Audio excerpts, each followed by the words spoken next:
ଏବଂ ଭୂତ ସବୁ ଜଗନ୍ନାଥ ନବକଳେବର ହୁଅନ୍ତି ସେଇ କଥା ସେ କହୁଥିଲେ। କିନ୍ତୁ ଗୋଟିଏ କଥା କହୁଥିଲେ ଯେ ବିଗ୍ରହ କୁଆଡେ ଯୁଗ ଯୁଗ ଧରି ରହିବ, ସରି ମୂର୍ତ୍ତି କୁଆଡେ ଯୁଗ ଯୁଗ ଧରି ରହିବ। ଭୁଲ ଆଜ୍ଞା, ଯିଏ ମୂର୍ତ୍ତି ସେ ବିଗ୍ରହ ନୁହଁ। ମୃଣ୍ମୟ ମୂର୍ତ୍ତି, ମୃଣ୍ମୟୀ ମୂର୍ତ୍ତି ଇଏ 21 ଦିନରୁ 30 ଦିନ ପର୍ଯ୍ୟନ୍ତ ରହିପାରିବ। ବିଗ୍ରହ କହିଲେ ସାରଳା ମାଙ୍କର ସେ ବିଗ୍ରହ, ତାକୁ କିଏ ବିସର୍ଜନ କରିବ? ବିମଳାଙ୍କର ବିଗ୍ରହ, ଯେତେ ସବୁ ଶକ୍ତିପୀଠ ସେ ହଉଛି ବିଗ୍ରହ, ଇଏ ହେଲେ ମୂର୍ତ୍ତି। ତାହେଲେ ପଣ୍ଡିତ ନବକଳେବର ପ୍ରଭୁ ହୁଅନ୍ତି ଯୋଉ ବର୍ଷ ଯୋଡା ଆଷାଢ ପଡିବ ନା ନାଇଁ? ନବକଳେବର ଅର୍ଥ ତୋ ପରିବାରରେ ଜଣେ ମରିବା ଯାହା ଜଗନ୍ନାଥଙ୍କର ନବକଳେବର ତାହା। କଣ କହୁଛ? ମନେ କର ତୋ ଜେଜେ ବାପା ମରିଗଲେ, ତୋ ଜ୍ଞାତି କୁଟୁମ୍ବ ଲଣ୍ଡା ହେଲ, ପୁଅ ପୁତ୍ର ଲଣ୍ଡା ହେଲ, ସୁଧି ହେଲ, କିଏ ବିଧବା ହବ? ତୋ ବାପା ମରିଗଲା, କିଏ ବିଧବା ହବ? ମନେ କର ତୋ ଦାଦି ମଲା, ନ ମରିଥାଉ କିଏ ବିଧବା ହବ? ଗେଡୁଆ ମନେ କର ତୁ ମରିଗଲୁ, ତମେ ମରି ଯାଉନ, ମୁଁ ଏକା କାହିଁ ମରିବି? ଯଦି ମରିବେ ସମସ୍ତେ ମରିବେ, ମୁଁ କାହିଁ ଏକା ମରିବି? ମନେ କର ତୁ ମରିଗଲୁ, ମରିଗଲି, କିଏ ବିଧବା ହବ? ମୋ ସ୍ତ୍ରୀ ବିଧବା ହବ। ଜଗନ୍ନାଥଙ୍କ ସ୍ତ୍ରୀ କିଏ? ଲକ୍ଷ୍ମୀ। ତାହେଲେ ନବକଳେବର ବେଳେ ଜଗତ ଜନନୀ ଲକ୍ଷ୍ମୀ ଠାକୁରାଣୀ ବିଧବା ହୁଅନ୍ତି ନାହିଁ।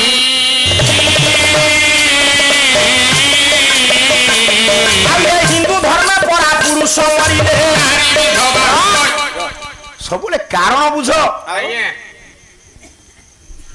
ନବକଳେବର ବେଳେ ଭଗବାନ ଜଗନ୍ନାଥଙ୍କର ପବିତ୍ର ସଂସ୍କୃତିରେ ସାରେ ଦଇତାପତି ମାନେ ଶୁଦ୍ଧି ହଉଛନ୍ତି ନା ନାଇଁ? ହଉଛନ୍ତି, ଲଣ୍ଡା ହଉଛନ୍ତି, କାନ୍ଦୁଛନ୍ତି। ଜଗନ୍ନାଥଙ୍କ ସ୍ତ୍ରୀ ଲକ୍ଷ୍ମୀ କାହିଁ ବିଧବା ହଉନାହାନ୍ତି? କାହିଁ ବିଧବା ହଉନାହାନ୍ତି? ସେ ଦାମୀ କାଚ ଲଗେଇ ଦେଇଛନ୍ତି। ମାନେ ଦାମୀ କାଚ ଯୋଉ ସ୍ତ୍ରୀ ଲଗେଇଥିବ ତା ସ୍ୱାମୀ ମଲେ ସେ ବିଧବା ହବନି। ଯାହାର 2-3 ମାସ ରଖିବେ ନା। ଚୁପ ହେଇଯିବ ନା। କଣ ପାଇଁ ବିଧବା ହଉନାହାନ୍ତି?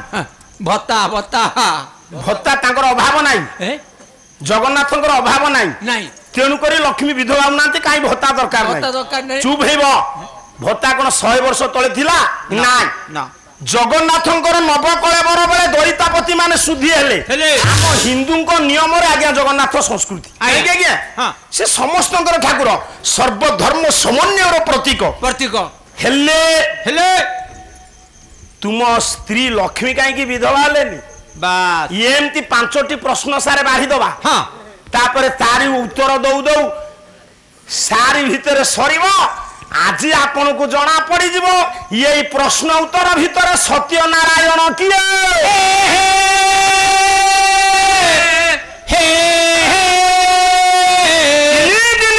4 ଦିନ ହେଲା ପାଲା। କାଲି ଜଣେ ପଣ୍ଡିତ ଜ୍ଞାନୀ ପଚାରିଲେ ସତ୍ୟନାରାୟଣ କିଏ? ବିତଣ୍ଡା ଯୁକ୍ତି କଲ କରିପାଇଲନି ନା। ଆଜି ସତ୍ୟନାରାୟଣ କିଏ ତାର ପରିଷ୍କାର ହବ। ମୁଁ ଗୋଟିଏ ପ୍ରଶ୍ନ ଥୋଇଲି, ଜଗନ୍ନାଥଙ୍କର ନବକଳେବର ପରେ ଲକ୍ଷ୍ମୀ କାହିଁକି ବିଧବା ହୁଅନ୍ତି ନାହିଁ ତାକୁ କ୍ଲିୟର କରିବି। ଲେଖ ଗୋଟେ ପ୍ରଶ୍ନ। ଲେଖିଲି। ଦ୍ୱିତୀୟ ପ୍ରଶ୍ନ, ଇନ୍ଦ୍ରଦ୍ୟୁମ୍ନ ଆସି ନଥିଲେ ମାଳବର ରାଜା? ବିଦ୍ୟାପତି ଆସି ନଥିଲେ? ଶ୍ରୀମନ୍ଦିର ହୋଇନଥିଲା? ଗୋଟେ ବିରାଟ କୁଦ ଥିଲା, ତା ନାଁ ଦେଖେ ପୁରୁଷୋତ୍ତମ ଇତିହାସ, ତା ନାଁ ହଉଛି କକୁଦ। ସମୁଦ୍ର ଥିଲା, ଜଗନ୍ନାଥ ବେହେରା କହି ଭାଷାରେ ଫେନିଲ ଯୁକ୍ତ ନୀଳ ତରଙ୍ଗାୟିତ ଉଦ୍ବେଳିତ ଉନ୍ମାଦିତ କୁପାର ପାରାବାର ସରିତପତି। ସମୁଦ୍ର ଥିଲା, ବଙ୍ଗୋପସାଗର।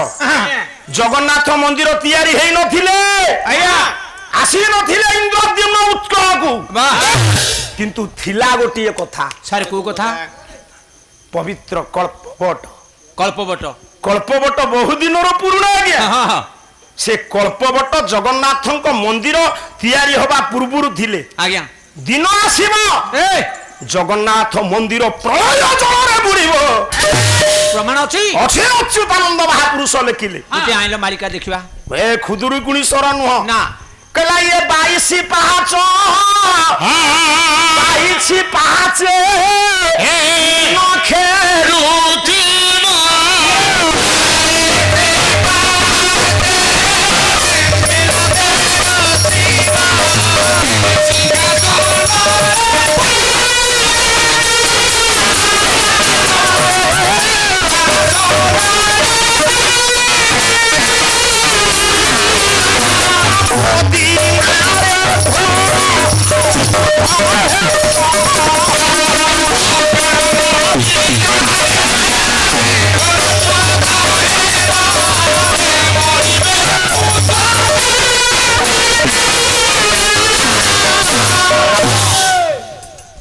ଭବିଷ୍ୟତକାର ଅଚ୍ୟୁତାନନ୍ଦ ଇଏ ଯୋଉ ପଦ ସବୁ ଆମେ ବୋଲୁଛୁ ଗାୟକ ମାନେ ବୋଲୁଛନ୍ତି ସାର୍ ଇଏ ପୋଥି ପଦ ନୁହଁ ଟିକେ ବିଚାର କରନ୍ତୁ ଅନୁବାଦ ପଦ ପୋଥି ପଦ କୋଉଠୁ ଆସିବ ଆମେ ପାଇବୁ ପୋଥି ପଦ ଇଏ ନୁହଁ ନା କାରଣ ପୋଥି ପଦ ହେଲେ ସେ କହୁଥିଲେ ଛତିଆ ଯିବେ ଜଗନ୍ନାଥ କେତେବେଳେ ଯିବେ କିଏ ନବ ସେଗୁଡା କିଛି କ୍ଲିୟର ନାହିଁ ସବୁ କ୍ଲିୟର କରିଦେବେ ବାସ୍ କଣ ପାଇଁ ଛତିଆ ଯିବେ ଜଗନ୍ନାଥ ହଁ ତାହେଲେ ସାର୍ ମାନେ ଶୁଣନ୍ତୁ ଏ ତ ଦ୍ୱିତୀୟ ଥାକ କଥା ଆପଣ ଚିତ୍ତ ଚାଞ୍ଚଲ୍ୟ ହବା ଆବଶ୍ୟକ ନାହିଁ ଆପଣ ମାନେ ଜ୍ଞାନୀ ଦିନେ ସୁନାମୀ ପ୍ରଭାବରେ ବଙ୍ଗୋପସାଗରରେ ପ୍ରଳୟ ଆସିବ ସମୁଦ୍ର ପାଣିଟା 22 ପାହାଚକୁ ଲଙ୍ଘିବ ସେଠି ଚଣ୍ଡି ଫଣ୍ଡି ଆଉ କେହି ଜଗି ପାରିବେନି ନା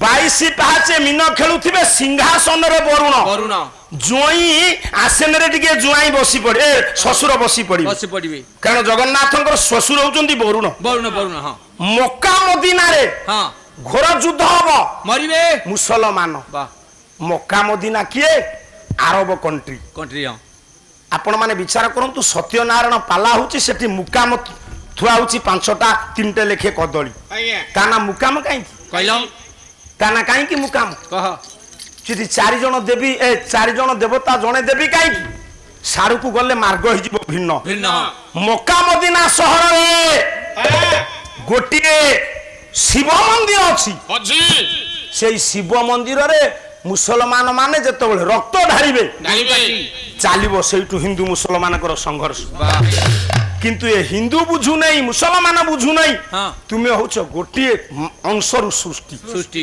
ମୁସଲମାନ କେମିତି ସୃଷ୍ଟି ହିନ୍ଦୁ କେମିତି ସୃଷ୍ଟି ସେ ଗୋଟେ ସ୍ୱତନ୍ତ୍ର ଧାରା ଯୋଉ କଳ୍ପବଟ ଏ ମୋର ଜ୍ଞାନେନ୍ଦ୍ର ପୁଙ୍ଗବା ସେ ବିଶ୍ୱକୁ ବୁଡେଇଲା ବେଳେ ବାବୁ ଆଜ୍ଞା ଇଏ 22 ପାହାଚକୁ ରତ୍ନ ବେଦିକି ସମୁଦ୍ର ଜଳ ପ୍ରଳୟ ଜଳ ବୁଡେଇ ଦେଲା ବେଳେ ମଉସା ଜଗନ୍ନାଥଙ୍କ ପୂର୍ବରୁ ଯିଏ ଥିଲେ କଳ୍ପବଟ ତାକୁ ପ୍ରଳୟ ଜଳ ଛୁଇଁ ପାରିବ ନାହିଁ ପ୍ରମାଣ ବଙ୍ଗଳା ସାହିତ୍ୟ ମୁଁ ଭଜନ ବୋଲା ଗାୟକ ନୁହଁ ନା କବି ହେଲେ ବୃନ୍ଦାବନ ଦାସ ବହି ଚୈତନ୍ୟ ଭାଗବତ ସେ ମଲାଟ ଦେଖିନା ଲମ୍ବୋଦର ବାବୁ ବହି ତ ବହି ଲକ୍ଷ ଲକ୍ଷ ଟଙ୍କାରେ ବହି କିଣିବ ଗାୟକ ମାନଙ୍କୁ ପାଖକୁ ଯିବ ଠିଆ ଗୋଇଠା ଖାଇଛି ମୁଁ ଗାୟକଙ୍କଠୁ ଠିଆ ଗୋଇଠା ଆମ ସାରଙ୍କ ଚିହ୍ନ ଯାଇନି ଯୋଉ ଭଳିଆ କଥା ସେମାନେ କହନ୍ତି ଆପଣ ଶୁଣି ପାରିବେନି ତଥାପି ବିତସ୍ପୃହ ଭାବ ଅନ୍ତର୍ଜଗତରେ କେବେ ଜାଗେନି ମତେ ଗୋଟିଏ କଥା କହିଲେ ଜଗନ୍ନାଥ ବେରା କହିଲେ ଏ ପୁଅ ଏ ତୁ ବ୍ରାହ୍ମଣ ପିଲା ନା ଚଣ୍ଡାଳ ପିଲା ତଥାପି ମୁଁ ହାତ ଯୋଡ଼ିକି ରହିଲି ଆଜ୍ଞା ସେଇ ଜଗନ୍ନାଥ ବେହେରାଙ୍କୁ ଆଜି ଆସି 100 ବର୍ଷ ହେଲାଣି ତାଙ୍କ ଅନୁଭୂତି ତାଙ୍କ ସହିତ ମୋର କେତେ ମୁହୂର୍ତ୍ତ କଟିଛି କେମିତି ମୁଁ ସୁଯୋଗ ପାଇଥିଲି 2 ଘଣ୍ଟା ପାଲା ଗାଇବା ପାଇଁ ସେ କ'ଣ କଲେ ମୁଁ ଆପଣମାନଙ୍କୁ ନିଶ୍ଚିତ କହିବି ଛୋଟିଆ ଲୋକ ସେ ନୁହନ୍ତି ସେଇ ମତେ କହିଥିଲେ କହିଲେ ବାପା ନୟାଗଡ଼ ପୁରୀ ଖୋର୍ଦ୍ଧାରେ ଟିକେ ଭାଗ ମାପ ଦେଖିକିରି କାମ କରିବୁ ବାପା ଏ ପୁରା ମଟାଳ ମାଟି ମୁଁ କହିବାର ତାତ୍ପର୍ଯ୍ୟ ବୃନ୍ଦାବନ ଦାସ ଚୈତନ୍ୟ ଭାଗବତରେ ଲେଖିଲେ ପ୍ରଳୟ ଜଳ ବିଶ୍ୱକୁ ଆସିଲା ବେଳେ ଜଣକୁ ଛୁଇଁ ପାରିବନି କହିଲ ଗୋଟେ ପଦ କହିଲା ଇଏ ସିନ୍ଧୁ କୁଲେ ଇଏ ବଟ ମୂଲେ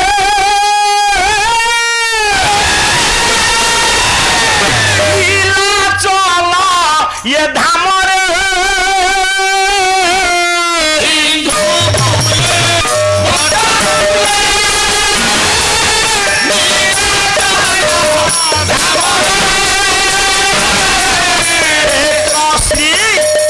পুরুষোত্তম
দ্বিতীয় থাক সময় নাই কল্প বট কি ଅନନ୍ତ ପ୍ରଳୟ ବିଶ୍ୱକୁ ଗ୍ରାସିଲା ବେଳେ ଗେଡୁଆ ସାରେ କଳ୍ପ ବଟଙ୍କୁ ଛୁଇଁ ପାରିବ ନାହିଁ ପ୍ରଳୟ ଜଳ। ହେଲେ କାହିଁକି ସାରେ? ଆଜ୍ଞା ଛୁଇଁ ପାରିବ ସେଇ ଯୋଉ ଏବଂ ଭୂତ ଯୋଉ କଳ୍ପ ବଟ ହଁ ଅନନ୍ତ ପ୍ରଳୟ କାଳେ ଯଖନୁ ସୁହାରେ ତବୁ ଏ ସ୍ଥାନର କୁଛୁ କରିତେ ନ ପାରେ। ସେ କଳ୍ପ ବଟ ବହୁ ପୁରୁଣା। ପୁରୁଣା ହଁ ସେ ଯୋଉ କଳ୍ପ ବଟ ଜଗନ୍ନାଥଙ୍କଠୁ ପୁରୁଣା। ହଁ ମୋ ମା ମାନେ ଆପଣ କେତେ ଜଣ ବସିଛନ୍ତି ଶୁଣନ୍ତୁ। ଶୁଣ ମା ଆପଣଙ୍କୁ କଣ ଗୋଟେ ନଡିଆ ମିଳିଲାନି କଳ୍ପ ବଟରେ ବାନ୍ଧିବାକୁ? ଆଜ୍ଞା ଆପଣଙ୍କୁ କଣ ଗୋଟେ ଗୁଆ ମିଳିଲାନି? ଯୋଉ କଳ୍ପବଟ ଜଗନ୍ନାଥଙ୍କଠୁ ପୁରୁଣା ଆପଣ ସେ କଳ୍ପବଟରେ କଣ ଖପରା ବାନ୍ଧିଲେ? ମା ମାନେ ଚାଲାକି ମୁଁ ଆଜ୍ଞା କହିଛି 5ଟି ପ୍ରଶ୍ନ ଥୋଇବି ହଁ ହଁ ତାର ସମାଧାନ ଦେବି। ତାଙ୍କ କଥା ସମାଧାନ ହବ ମୋ ବିଷୟ ସମାଧାନ ହବ। କଳ୍ପବଟ ଯିଏ ଜଗନ୍ନାଥଙ୍କ ସହିତ ସମାନ ସମାନ ତୁମେ ସେ କଳ୍ପବଟରେ ଖପରା କଣ ବାନ୍ଧିଲ? ଟିକେ ସାର୍ ଶୁଣନ୍ତୁ। ଖପରାଟା ଆପଣଙ୍କର ଦୁର୍ବଳ କାର୍ଯ୍ୟରେ ଲାଗେ। ଲାଗେ ନାରାୟଣ ପାଲାରେ ଖପରା ପୂଜା ହବ ନା ଜଣେ ମଣିଷ ମଲେ ଦଶାହ କର୍ମରେ ଖପରା ଲାଗିବ। ଲାଗିବ ଅପବିତ୍ର କର୍ମରେ ଦୁର୍ବଳ କର୍ମରେ ଖପରା ଲାଗେ। ଆଜ୍ଞା ମାଙ୍ଗଳିକ କାର୍ଯ୍ୟକ୍ରମରେ ଖପରାର ଆବଶ୍ୟକତା ହୁଏ ନା। ନା ପବିତ୍ର ପାବନ କଳ୍ପବଟରେ ଖପରା କାହିଁ ବନ୍ଧା ହଉଛି? ତାର କାରଣ ଅଛି ଆଜ୍ଞା। କଣ କାରଣ? ମା ମାନେ ଚିନ୍ତା କଲେ କଣ କଲେ? କହିଲେ ଯଦି ଗୁଆ ବାନ୍ଧିବେ ତାହେଲେ ଗୁଆଟା ଖସଡ଼ା ଖସିଯିବ। ନଡିଆ ନଡ଼ିଆ ବାନ୍ଧିଲେ ଭାରି ପାଇକି ଡୋର ଛିଣ୍ଡେଇ ଦେବ। ଖପରା ବାନ୍ଧିଲେ ଠିକ। ଖସିବାର ନାହିଁ କି ଭାରି ପାଇବାର ନାହିଁ। ତିନି କାନିଆ ରହିଲା। ଆରେ ଇଏ ତ ମୁକ୍ତି ମଣ୍ଡପରେ ବସିବା କଥା। ଆଜ୍ଞା ପାଲା କରିବ କି ଏଠି କାହିଁକି ପାଲାକୁ ଆସିଛି? ଆଜ୍ଞା ଆରେ ବାବୁ ସାରେ ଖପରା କାହିଁକି ବନ୍ଧା ହଉଛି ହେଉଛି ଦ୍ୱିତୀୟ ପ୍ରଶ୍ନ। ଦ୍ୱିତୀୟ ତୃତୀୟ ପ୍ରଶ୍ନ କହ ଠକ୍ ଠାକ୍ ପ୍ରଶ୍ନଟା ବାଡେଇ ଦେଉଛି ଆପଣଙ୍କର। ଦ୍ୱିତୀୟ ଥାକ ଚିତ୍ତ ଚଞ୍ଚଳ। ଚଞ୍ଚଳ ଆମେ ମାନେ ଯେତେ ଦେବତା ଦେବୀଙ୍କୁ ପୂଜା କରୁଛେ ଆଜ୍ଞା ତାଙ୍କୁ ନେଇକି ବିସର୍ଜନ କଲା ପରେ ପାଣିରେ ଭସେଇ ଦଉଛି। ପାଣିରେ ଜଗନ୍ନାଥଙ୍କର ଯୋଡା ଆଷାଢରେ ଯେତେବେଳେ ନବକଳେବର ହେଉଛି ଆଜ୍ଞା ଆଜ୍ଞା ତାଙ୍କ ପୁରୁଣା ବିଗ୍ରହକୁ ଆଜ୍ଞା ପାଣିରେ ଭସଉଛେ ନା ମାଟି ତଳେ ପୋତୁଛେ? ମାଟି ତଳେ କାହିଁ କଣ କବର ଦିଆହଉଛି? ହିନ୍ଦୁ ମାନଙ୍କର ନୀତି ନିୟମରେ ପରା ଜଗନ୍ନାଥ ସଂସ୍କୃତି ଚାଲିছে। ହଁ ଏଠି କବର କାହିଁ ଦିଆହଉଛି? କାହିଁ ପୋତିଲେ?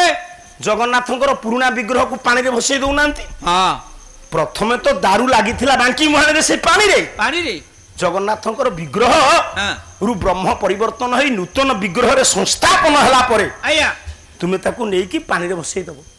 ମାଟି ତଳେ ଗାତ ଖୋଳି ପୋତିବାର କାରଣ କଣ? ହଁ ଇଏ ହେଲା ତୃତୀୟ ନମ୍ବର ପ୍ରଶ୍ନ। ଚତୁର୍ଥ ଚତୁର୍ଥ ସ୍ୱାମୀ ମଲା ପରେ ହଁ ସ୍ତ୍ରୀ ଯେତେବେଳେ ଦେଖିବ ମୋ ସ୍ୱାମୀ ମରିଗଲେ ମରିଗଲେ ବିଦେଶରେ ମଲେ ଶୁଣିବ ମୋ ସ୍ୱାମୀ ମଲେ ମଲେ ସେ କଣ କରିବ? ବିଧବା ହେଇଯିବ ଆଉ ନାଇଁ ହେଁ? ପୂର୍ବ କାଳରେ ସ୍ତ୍ରୀ ମାନେ ବିଧବା ହଉନଥିଲେ। କଣ କରୁଥିଲେ? ଆପଣା ଛାଏ ପ୍ରାଣବାୟୁ ଉଡି ଯାଉଥିଲା ତେଣୁ ତାକୁ ଗୋଟିଏ ଚିତାରେ ପୋଡି ଦଉଥିଲେ। ଆଜ୍ଞା ସ୍ୱାମୀ ମଲା ପରେ ସ୍ତ୍ରୀ ନ ମରିବାରୁ ହଁ ଜବରଦସ୍ତ ସେଇ ପ୍ରଥାକୁ ରକ୍ଷା କରି ପୋଡିଲେ। ସତୀଦାହ ପ୍ରଥା। ସେ ସତୀଦାହ ନୁହଁ ସତୀଦାହ ପ୍ରଥା। ଜବରଦସ୍ତି ସେ ତ ଆଉ। ସ୍ୱାମୀ ମଲା ମରି ନାହିଁ ସେ ସତୀ କେମିତି? ବାସ୍ ଯାହା ହଉ ତାକୁ ସେ ଅନ୍ଧବିଶ୍ୱାସକୁ ତୁଟେଇ ଦେଲେ। ଯୋଉ ମହତ ବ୍ୟକ୍ତିତ୍ୱ ତାଙ୍କୁ ସମ୍ମାନ ଦଉଛି। ବା ଜଗନ୍ନାଥଙ୍କର ଧାମରେ ଆଜ୍ଞା ଗୋଟେ ନାରୀ ନାରୀ ସ୍ୱାମୀର ମୃତ ପିଣ୍ଡକୁ ଦେଖୁଛି ଆଖିରେ ବିଧବା ହଉନି। ବିଧବା ହଉନି ତାର ସତ୍ୟ ଯୁଗରେ ପୁରୁଷ ମଲା ମଲା ସ୍ତ୍ରୀ ବିଧବା ହେଲାନି। ହେଲା ନାହିଁ ସତ୍ୟ ଯୁଗରେ ପୁରୁଷ ମରି ନାହିଁ ମରି ନାହିଁ ସ୍ତ୍ରୀ ବିଧବା। ବିଧବା ମଉସା ତ୍ରେତୟା ଯୁଗରେ ସ୍ୱାମୀ ବଞ୍ଚିଛି ବଞ୍ଚିଛି ସ୍ତ୍ରୀ ବିଧବା। ବିଧବା ତ୍ରେତୟା ଯୁଗରେ ସ୍ୱାମୀ ମଲା ହଁ ସ୍ତ୍ରୀ ବିଧବା ହେଲାନି। ଦ୍ୱାପର ଯୁଗରେ ସ୍ୱାମୀ ବଞ୍ଚିଛନ୍ତି ବଞ୍ଚିଛନ୍ତି ସ୍ତ୍ରୀ ବିଧବା ହେଇଗଲା। ଆଜ୍ଞା ଦ୍ୱାପର ଯୁଗରେ ସ୍ୱାମୀ ମଲେ ସ୍ତ୍ରୀ ବିଧବା ହେଲେନି। ହେଲେନି କଳି ଯୁଗରେ ସେମିତି ଅଛି ଅଛି ବାବୁ। ଆଜ୍ଞା ଇଏ କଥା ବି ସମାଧାନ କରିବି। ବା ଇଏ ହେଲା 4 ନମ୍ବର ପ୍ରଶ୍ନ। ସ୍ୱାମୀ ମୃତ ପିଣ୍ଡ ଦେଖୁଛି ବା ବିଧବା ହାତରେ ଶଙ୍ଖା ମଥାରେ ସିନ୍ଦୁର। ସିନ୍ଦୁର। ପଞ୍ଚମ ପ୍ରଶ୍ନ କହିଲ ଗୋଟିଏ ନାରୀ ନାରୀ ପିଲା ଜନ୍ମ ନ ଦେଇ ଦିଟା ପିଲାଙ୍କୁ କ୍ଷୀର ଦଉଛି।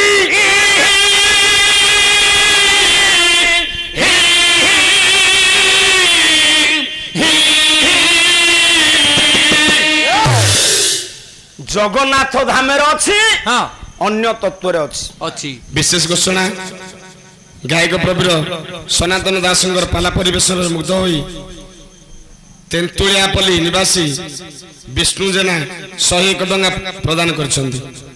ବିଷ୍ଣୁ ବାବୁଙ୍କର ବାବୁ ଆଜ୍ଞା ସେଇ ତଦବିଷ୍ଣୁ ପରମପଦ କଲ୍ୟାଣ କଳ୍ପଦ୍ରୁମ ପାଲା କଳା ପ୍ରତି ତାଙ୍କ ଅନ୍ତର୍ଜଗତର ଅହେତୁକ ଭାବ ସୃଷ୍ଟି କରି ଚଲାପଥ କୁସୁମିତ କରନ୍ତୁ ବୋଲ ଆନନ୍ଦ ଏକବାର। ଭୁବନେଶ୍ୱର କଳିଙ୍ଗ ବିହାର ନିବାସୀ ଭାଗୀରଥୀ ମାଝୀ 50 କୋଟି ଭାରତୀୟ ମୁଦ୍ରା ଅର୍ପଣ କରିଛନ୍ତି। ଯୋଉ ଭାଗୀରଥୀଙ୍କର ଅପାର କରୁଣା ବଳରେ ଗଙ୍ଗା ଆସି ପହଞ୍ଚିଲେ, ମର୍ତ୍ତ୍ୟରେ। ଯିଏ ଗଙ୍ଗାକୁ ଧାରଣ କରିଛନ୍ତି ଶଙ୍କର ଭଗବାନ ଭଗୀରଥୀ ବାବୁଙ୍କର କଲ୍ୟାଣକାରୀ ହୁଅନ୍ତୁ ବୋଲ ଆନନ୍ଦ ଏକବାର। ଖଣ୍ଡପଡ଼ା ବ୍ଲକର ବରକୋଳି ଗ୍ରାମର ସ୍ୱାଇଁ ଭାଗବତ ପରିଡ଼ା ଗାୟକ ମହାଶୟଙ୍କର ଗାଇବା ଶୈଳୀରେ ମୁଗ୍ଧ ହୋଇ 50 କୋଟି ଭାରତୀୟ ମୁଦ୍ରା ଅର୍ପଣ କରିଛନ୍ତି। ଅନୁରୋଧ କରିଛନ୍ତି ସମ୍ବଲପୁରୀ ଗୀତ। ସାରେ ଗାଇବେ ଆଉ ହଁ ହବ ହବ ଯେ କିନ୍ତୁ ମା ଇରେ ବାପା ହେ କିଏ ନାହିଁ କରୁଛି ଗୋଟେ ସବୁବେଳେ ସାରେ ଗାଇ ଦିଅ। ର ର ର ଇଏ ଯୋଉ ଭଗବତ ବାବୁ ଏ ତ ମହା ଚାଲାକି। ଆଜ୍ଞା ଭାଗବତ ଏକା କଥା କେଡେ କୌଶଳୀ ବାପା ଏମିତି ସୂତ୍ରରେ କହିଲେ ମେନ୍ ସୁଇଚ୍ କି ଦେଇଦେଲେ ଟଙ୍କା ତାରି ଭିତରେ ଠକିନି କହିଦେଲେ ସମ୍ବଲପୁରୀ କଥା ହବ। ଆଚ୍ଛା ଯଦି ସମ୍ବଲପୁରୀ ଆଉ 15-20 ମିନିଟ୍ ପରେ ହବ କିଛି ଅସୁବିଧା ଅଛି କି? ଚଳିବଟି? ଆଚ୍ଛା ମୁଁ ଏ କଥାଟାକୁ ଟିକେ ଆଗେଇ ନିଏ ମାନେ ଏମିତି ଜାଗାରେ ରହିବ ସମ୍ବଲପୁରୀ ହେଲେ ବି ସୁଦ୍ଧା ଆପଣଙ୍କ ମନ ଭିତରେ ଥିବ ଧନ୍ୟରେ ତୁ ସମ୍ବଲପୁରୀ ମୁଁ ପାଳିଆ ନ ହେଇ କାହିଁ ଗାୟକ ହେଲି। ସାରେ କାଲିଠୁ ପାଳିଆ ହେଇକି ଆସନ୍ତୁ। କାଲି ତାଙ୍କ ପାଳିଆ ପାଇଲେ 300 ଗାୟକ ପାଇଲେ 70 ମୁଁ ହେଇଥିଲେ 20 ଖାଇ ଦେଇଥାନ୍ତି। ଏ ପୁଅ ଆଜ୍ଞା ଆଜ୍ଞା ବଥିରେଇଲୁ ବେକାର ଲୁଗୁଡା ସୁଧୁ। ଆଚ୍ଛା ତୁ ତାଙ୍କ ବସା ଘରକୁ ଯାଇଥିଲୁ ଖରା ବେଳେ କଣ ସବୁ କହିଲୁ? ପଚାରୁଥିଲେ। କିଏ ପଚାରୁଥିଲେ? ସେ ସାରେ କଣ କହିଲେ? ଆଜି ବିଷୟବସ୍ତୁ କେମିତି କଣ ହବ? ଆଉ ପ୍ରଶ୍ନ କଣ ପଚାରିବ? ପ୍ରଶ୍ନ ପଚାରିବେ କଣ? ଆମେ ଯାହା କଥାବାର୍ତ୍ତା ହେଲୁ ତାଙ୍କ ଆଗରେ ସବୁ କହିଦେଲି। ହ୍ୟାଲୋ ଆଉ ଜଣେ ମହାଶୟ ନାଁ କହିନାହାନ୍ତି 100 କୋଟି ଭାରତୀୟ ମୁଦ୍ରା ଅର୍ପଣ କରିଛନ୍ତି। ଯିଏ ନାଁ କହିନାହାନ୍ତି ହଁ ତାଙ୍କର ବହୁତ ତ୍ୟାଗ। ମୋ ଆଗରେ ସିନା ନାଁ କହିଲନି ଯିଏ ଜାଣିବା ଲୋକ ସେ ଜାଣୁନାହିଁ ନାଁ କଣ। ସେଇ ବିଶ୍ୱ ଚିନ୍ତାମଣି ସମସ୍ତଙ୍କ ହିସାବ ଯାହା ପାଖରେ ଇଏ ନାଁ ପ୍ରଚାର କରି ନଥିବା ବରଣ୍ୟ ବିଦ୍ୱାନଙ୍କର କଲ୍ୟାଣକାରୀ ହୁଅନ୍ତୁ ନାରାୟଣ ବୋଲ ଆନନ୍ଦ ଏକବାର। ବାପା ଆଜ୍ଞା ଗୋଟିଏ ପଦ କହ। ଗୋଟିଏ ପଦ ଗୋଟିଏ ପଦ ତ କାହିଁକି ହଁ କୋଉ ନାରୀ ପିଲା ଜନ୍ମ ନ କରି ଯୋଡ଼ିଏ ପିଲାଙ୍କୁ କ୍ଷୀର ଦେଇଛି ଇଏ ତ କୋଉ ପଞ୍ଚାୟତରେ ନଥିବ। କହିଲା ବାବୁ ଆଜ୍ଞା ଏଇ ପ୍ରଶ୍ନ ତକ ଉତ୍ତର ଦବା ଗୋଟିଏ ଯିବା ଆଗ ବୁଝିବା ଜଗନ୍ନାଥଙ୍କ ପାଇଁ ଲକ୍ଷ୍ମୀ କାହିଁକି ବିଧବା ହୁଅନ୍ତି ନାହିଁ? ନାହିଁ। ଆରେ ବିଧବା କଣ? ତୁ ରାମ ମନ୍ଦିର ଯିବୁ ରାମଙ୍କ ପାଖରେ କାହାକୁ ଦେଖିବୁ? ସୀତାଙ୍କୁ। ସାର୍ ଆପଣ ରାମଙ୍କ ପାଖରେ ସୀତାଙ୍କୁ ଦେଖିବେ ନା ନାହିଁ? ଦେଖିବେ। ସୀତା ହେଲେ ରାମଙ୍କ ସ୍ତ୍ରୀ। ସ୍ତ୍ରୀ। ଶିବଙ୍କ ପାଖରେ ପାର୍ବତୀ। ପାର୍ବତୀ ଶିବଙ୍କର ଭାର୍ଯ୍ୟା। ଏ ପୁଅ ଆଜ୍ଞା କାଇଁ ୱାଇଫି କହୁନୁ? ୱାଇଫି କହିବୁ ଲାଷ୍ଟକୁ ନହେଲେ ମାଇପ କହିଦେବୁ। ତୁମ ପାଳିଆଙ୍କ ଧନ୍ଦା ମୁଁ ଜାଣି ନାହିଁ ବାପୁ। ଇଏ ପଦଟାକୁ କାଟିଦେବୁ ତା ଦେହରୁ। ବାପା କଣ 5-6ଟା ଆଣି ଲଗେଇଲଣି? ସମସ୍ତେ ଟଙ୍କା ଦେବ ମତେ। ନୃସିଂହ ହୋତାର ମୋର ଶିଶିର ପାଢିର ଇଏ ପାଲା ସବୁ ତୁମେ ବଜେଇକି ଟଙ୍କା ରୋଜଗାର କରୁଛ। ପଇସା କାଇଁ? ଆମକୁ ଟଙ୍କା 200 ଦବ ଗଲା ବେଳେ। ଚୁପ ହେଇବ। ମୁଁ କଣ ହୋତା ହେଇଛି କି କହିବି ଟଙ୍କା ଦିଅ? ବାପା ତାହେଲେ ଜଗନ୍ନାଥଙ୍କ ପାଇଁ ଲକ୍ଷ୍ମୀ କାହିଁ ବିଧବା ହୁଅନ୍ତି ନାହିଁ? ତାହେଲେ ଶିବ ପାଖରେ ପାର୍ବତୀ ରହିଲେ। ପାର୍ବତୀ ହେଲେ ସ୍ତ୍ରୀ, ଶିବ ହେଲେ ସ୍ୱାମୀ। ରାଧାଙ୍କ ପାଖରେ ରାଧା ବା କୃଷ୍ଣ। କୃଷ୍ଣ ରାଧା ହେଲେ ସ୍ୱାମୀ ସ୍ତ୍ରୀ। ସ୍ୱାମୀ ସ୍ତ୍ରୀ। ବାପା ଆଜ୍ଞା ଜଗନ୍ନାଥଙ୍କ ସ୍ତ୍ରୀ କିଏ? ଲକ୍ଷ୍ମୀ ନା? ତାଙ୍କ ପାଖରେ ରହନ୍ତି ନା। ମନେ ରଖ ପ୍ରଶ୍ନଟାକୁ ତୁମେ ବାଉଳାରେ ପଚାରିଛ। ମତେ ପଚାରିଛ ଜଗନ୍ନାଥ ମନ୍ଦିର କିଏ ତିଆରି କରିଥିଲେ? କୋଉ ମନ୍ଦିର? ଏ ମନ୍ଦିର ଚୋଡ଼ଗଙ୍ଗ ଦେବ ନା ନାଇଁ ଆଜ୍ଞା? ସେ ମନ୍ଦିର କରିଥିଲେ ଇନ୍ଦ୍ରଦ୍ୟୁମ୍ନ। କିନ୍ତୁ ଚୋଡ଼ଗଙ୍ଗ ଦେବ ଇନ୍ଦ୍ରଦ୍ୟୁମ୍ନ ଯୋଉ ମନ୍ଦିର କରିନାହାନ୍ତି ସେ ଶ୍ରୀକ୍ଷେତ୍ର ସେ ମନ୍ଦିର ଏବେ ଅଛି। ସେ ହେଲେ ଲକ୍ଷ୍ମୀ ମନ୍ଦିର। ଲକ୍ଷ୍ମୀ ମନ୍ଦିର। ହଁ ଜଗନ୍ନାଥ ମନ୍ଦିର ତିଆରି ହବାର ଅନେକ ଦିନ ପରେ ଲକ୍ଷ୍ମୀ ମନ୍ଦିର କଲେ କପିଳେନ୍ଦ୍ର ଦେବ। ଦେଖ ପୁରୁଷୋତ୍ତମ ଇତିହାସ ତୁମେ ବହି ପଢିନା? ତାହେଲେ ପଣ୍ଡିତ ଆପଣଙ୍କ ଗାଁରେ ବଡ ପଣ୍ଡୁଶ୍ୱରରେ ଶିବ ମନ୍ଦିର ତିଆରି ହବାର 100 ବର୍ଷ ପରେ ପାର୍ବତୀ ମନ୍ଦିର ହବ ନା? ଜଗନ୍ନାଥ ମନ୍ଦିର ନିର୍ମାଣ କଲେ ମହାମହିମ ମାଳବ ରାଜା ବ୍ରହ୍ମାଙ୍କର ପଞ୍ଚମ ପୁରୁଷ ଇନ୍ଦ୍ରଦ୍ୟୁମ୍ନ। ମାଛ ମଞ୍ଜି ଭଳିଆ ଡାଇଲଗ। କିନ୍ତୁ ତିଆରି କରିନଥିଲେ ଲକ୍ଷ୍ମୀ ମନ୍ଦିର। ନା ପଥର ପାଇଲାନି ଆଉ। ଲକ୍ଷ୍ମୀ ମନ୍ଦିର ତିଆରି କଲେ କପିଳେନ୍ଦ୍ର ଦେବ। ହଁ ଆଚ୍ଛା ପ୍ରତ୍ୟେକ ସ୍ୱାମୀ ପାଖରେ ସ୍ତ୍ରୀ ରହେ, ତୁମେ କେଇ ଭାଇ? ଆମେ ଦି ଭାଇ। ତୋ ସ୍ତ୍ରୀ କାହା ପାଖରେ? ମୋ ଭାଇ ପାଖରେ।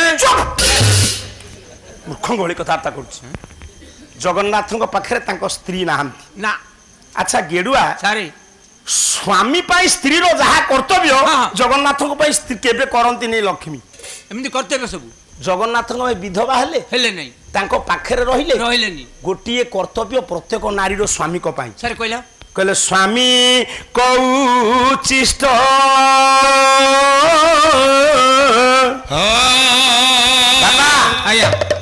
ଇଲା ବାବୁ ଟିକେ ଲୟ ଧର। ସ୍ୱାମୀଙ୍କ ଉଚିଷ୍ଟ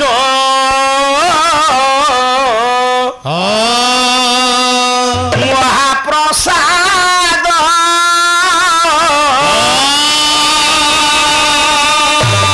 ସ୍ୱାମୀ ଗାଳି ଦେବା ପୁରା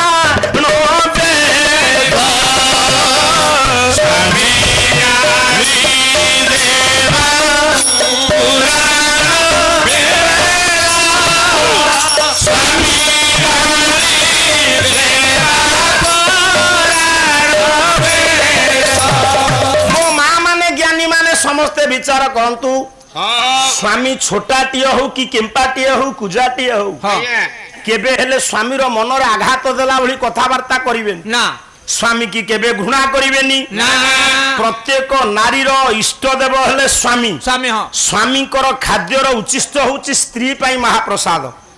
ଯଦି କୌଣସି କାରଣରୁ ସ୍ୱାମୀ ସ୍ତ୍ରୀ କି ଗାଳି ଦେଲେ, ମଧୁର ସମାଲୋଚନାରେ ଗାଳି ଦେଲେ, ତାଙ୍କ ଗାଳି ହଉଛି ପଣ୍ଡିତେ ପୁରାଣର ବେଦ ପରି। ଆଉ ବାରମ୍ବାର ଯଦି ବିନା ଦୋଷରେ ମାଡ଼ ମାରିଲେ ସେ ହବନି। ଯଦି ସ୍ୱାମୀଙ୍କ ଉଚ୍ଚିଷ୍ଟ ସ୍ତ୍ରୀ ପାଇଁ ମହାପ୍ରସାଦ, ମଉସା କହିଲା ଇଏ ଜଗତ ଜନନୀ ଲକ୍ଷ୍ମୀ ଠାକୁରାଣୀ ଜଗନ୍ନାଥଙ୍କ ଉଚ୍ଚିଷ୍ଟ ଖାଆନ୍ତି ନାହିଁ।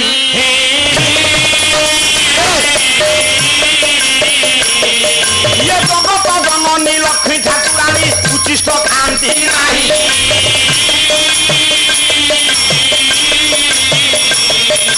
ଜଗନ୍ନାଥଙ୍କର ଦେଉଳ ଅଲଗା, ଲକ୍ଷ୍ମୀ ଦେଉଳ ଅଲଗା ହୋଇ ଜଗନ୍ନାଥଙ୍କର 60 ପଉଟି ଭୋଗ ଟିକେ ବିଚାର କଲେ କେତେ ଭକ୍ତ ଖାଉଛନ୍ତି। ଲକ୍ଷ୍ମୀ ଖାଉଛନ୍ତି ନା? ଖାଉଛନ୍ତି ଆଜ୍ଞା? ଖାଉନାହାନ୍ତି ସାର୍। ଜଗନ୍ନାଥଙ୍କ ଅଇଁଠା ଲକ୍ଷ୍ମୀ ଖାଉଛନ୍ତି? ଖାଉନାହାନ୍ତି। ମୁଁ ସ୍ୱାମୀ, ମୋ ଘରେ ମୋ ସ୍ତ୍ରୀ, ମୁଁ ପୁଲିଙ୍ଗ ସେ ସ୍ତ୍ରୀଲିଙ୍ଗ, ମୋର ମାଂସ ଅଛି ଶରୀରରେ, ନା ତାଙ୍କର ଅଛି ନା ନାଇଁ? ଅଛି। ମୋର ଲୋମ ଅଛି, ଚର୍ମ ଅଛି, ମାଂସ ଅଛି, ମେଦ ଅଛି, ମଜା ଅଛି, ଯାହା ଅଛି ଆଉ ନାକ, ହାତ, ପାଟି, ଆଖି ସବୁ ଅବୟବ, କିନ୍ତୁ ମୁଁ ପୁରୁଷ, ସେ ସ୍ତ୍ରୀ। ଜଗନ୍ନାଥଙ୍କ ଶରୀର କୋଉଥିରେ ତିଆରି? କାଠରେ। ଲକ୍ଷ୍ମୀଙ୍କ ଶରୀର ଆଜ୍ଞା ଧାତୁ। କାହିଁକି? ଆଉ କାଠ ପାଇଲା ନାହିଁ। ଆମ ଶରୀର ଅଲଗା, ଆମ ସ୍ତ୍ରୀଙ୍କ ଶରୀର ଅଲଗା ନା। ତାହେଲେ ଜଗନ୍ନାଥଙ୍କ କାଠରେ ତିଆରି, ଲକ୍ଷ୍ମୀ କଣ ଧାତୁରେ ତିଆରି? ଦେଖିଲ, ଶରୀରର ସାମଞ୍ଜସ୍ୟ ଆସୁଛି ନା। ଲକ୍ଷ୍ମୀ ଜଗନ୍ନାଥଙ୍କ ପାଖରେ ରହୁଛନ୍ତି ନା। କଣ ନା ହୁଗୁଳେଇକିରି ମାରୁଛୁ? ମୁଁ ପଛକୁ ବୁଲିଥିଲି। ଅଇଁଠା ଖାଉଛନ୍ତି, ପାଖରେ ରହୁନାହାନ୍ତି, ବିଧବା ହଉନାହାନ୍ତି। ଗୋଟେ ନାରୀର ସ୍ୱାମୀ ପ୍ରତି ଯାହା କର୍ତ୍ତବ୍ୟ ସମ୍ପନ୍ନ କରିବା କଥା ତାହା ଲକ୍ଷ୍ମୀ କରୁଛନ୍ତି କି ନା? ସ୍ତ୍ରୀ କେମିତି ହେବେ? ନା ହେବେ ନାହିଁ। ଜଗନ୍ନାଥଙ୍କ ସ୍ତ୍ରୀ ଲକ୍ଷ୍ମୀ ହେବେ ନା?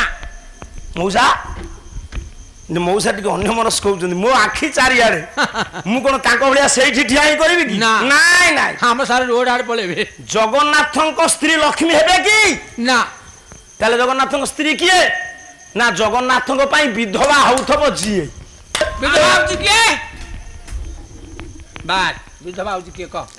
ଜଗନ୍ନାଥଙ୍କ ପାଇଁ ବିଧବା ହଉଥିବ ଯିଏ।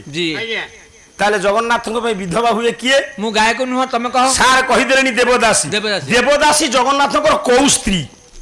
ପ୍ରତ୍ୟେକ ପୁରୁଷର ସ୍ତ୍ରୀ 3 ପ୍ରକାର। ହଁ ଆଜ୍ଞା ମୁଁ ଜାଣିଛି।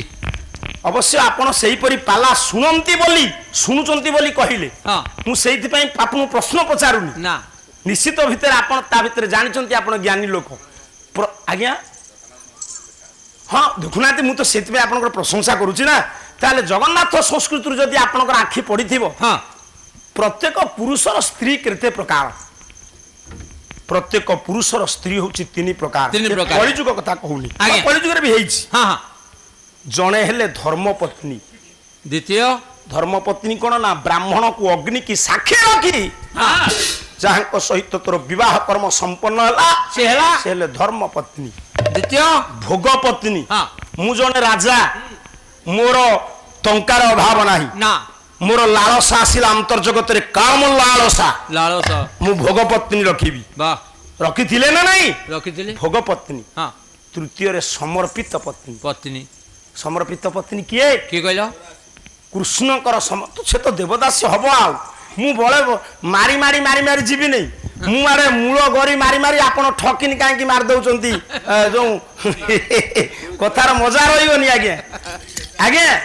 ଯାଉ ମୁଁ ଖୁସି ଆପଣଙ୍କ ପରି ଯୁବ ସୁଲଭକୁ ଅନ୍ତର୍ଜଗତରେ ଭଗବତର ସୌଦ୍ୟମାନ ସାଧୁବାଦ সাধুবাদ ଏଇ ପୁଅ এই ତତେ କହିଲି ସେ ଆଜ୍ଞା ଆଜ୍ଞା ହବ ନାହିଁ ସେମିତି ତାହେଲେ ଜଗନ୍ନାଥଙ୍କର ଏ କୃଷ୍ଣଙ୍କର ସମର୍ପିତ ପତ୍ନୀ ଦି ଜଣ দুজন ରାଧା মীরা ଆଉ ଖୋଜିଲେ ବାହାରିବେ ଆପଣ ଦେଖିବେ ଜଣେ ଜଣେ ପୁରୁଷଙ୍କୁ ଜଣେ ଜଣେ ସ୍ତ୍ରୀ ହଁ। ସ୍ୱତଃ ପବିତ୍ର ମନରେ ଭଲ ପାଆନ୍ତି কান্তি পুরা ଆଉ ଯଦି ସେ ସ୍ତ୍ରୀ ସ୍ୱାମୀରେ ସେ ସ୍ତ୍ରୀ ହଁ। ସହିତ ଏ ପୁରୁଷର କଥାବାର୍ତ୍ତା ହଉଛି ଗୋଟେ ଖୁସିରେ ଭଲ ପାଆନ୍ତି ହଁ, ହଁ। ତାଙ୍କ ସ୍ତ୍ରୀ ଦେଖିଦେଲେ ଦେଖିଦେଲେ। ସରିଲା সইলা পুরা ଆମ ଘରେ କଳିକୁଜା ହେଲା ନା ଲାଗିଲା କିଛି ସହିପାରିବେନି ନା। ନାରୀ ମନରେ ସନ୍ଦେହ ତେଣୁ ମୁଁ କହିବାର କଥା ସେଇ ସନ୍ଦେହ ବି ଅଷ୍ଟପଟ ମହିଷୀଙ୍କ ଭିତରେ ଥିଲା ଥିଲା ପୁରା ଭଗବାନ କୃଷ୍ଣ ଶୋଇଥିବେ ହେ ରାଧିକା ଆରାଧିକେ ତୁମେ ମୋର ପ୍ରାଣାଧିକେ ବେଶ ସହି ପାରୁନଥିଲେ କୃଷ୍ଣଙ୍କର ମହିୟସୀ ମାନେ ଦ୍ୱାରକାର ନାରୀ ମାନେ ରାଧାଙ୍କ ସହିତ କୃଷ୍ଣଙ୍କର ସେ ସମ୍ପର୍କ ସେହିପରି ସାର୍ ସଠିକ କଥା ଆପଣ କହିଲେ ଦେବଦାସୀ ହେଲେ ଜଗନ୍ନାଥଙ୍କର ସ୍ତ୍ରୀ ସ୍ତ୍ରୀ କାହିଁକି କହିଲ ଏବେ ପଥର ପଡିଛି ନଈପତି ହେଇଗଲାଣି ନଈ ଏବେ ଇଏ ନାହିଁ ନଦୀ ପତି ହେଲାଣି ଅଶ୍ଵ ପଡିଛି ରହି